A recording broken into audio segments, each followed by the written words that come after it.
మన పరిస్థితి ఏంటి? సత్యాన్ని వింటున్న మన పరిస్థితి ఏంటి? మనం కూడా నీతిగా ఉన్నామని నీతిని కూడా నటిస్తున్నామా? భక్తిగా ఉన్నామనుకుని భక్తిని నటిస్తున్నామా? ఉపకారం చేస్తున్నాము అని ఆ ఉపకారాన్ని కూడా నటన కోసం చేస్తున్నామా? ప్రార్థనాపరుణ్ణి అనుకుని ఆ ప్రార్థన కూడా నటనతో చేస్తున్నామా? అంటే నీ భక్తి జీవితానికి మూలాలుగా ఉన్నాయే, ప్రధాన అంశాలుగా ఉన్నాయే, అవన్నీ నటనకు కేర్ ఆఫ్ అడ్రస్గా మారిపోయాయా? చెప్పు. నువ్వు నటిస్తున్నావా?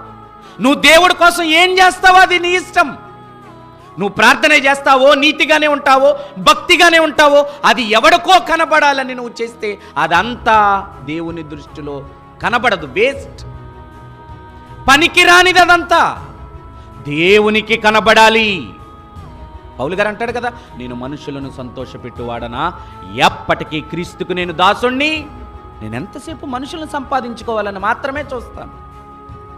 మనుషుల మెప్పు కోసమే నేను ఏదైనా చేస్తాను. అప్పుడు నాకు దేవునితో ఏ విధమైన సంబంధం లేదు. ఈరోజు క్రైస్తవుడుగా, క్రైస్తవ సోదరిగా, సోదరుడుగా దేవుణ్ణి వెంబడిస్తున్న నువ్వు భక్తిని సాగిస్తున్నావే, ఆ భక్తిలో ఎన్నో కోణాలున్నాయే, ఆ కోణాలన్నీ నువ్వు మనుషులకు కనబడాలని చూపిస్తున్నావా నువ్వు నీ జీవితంలో?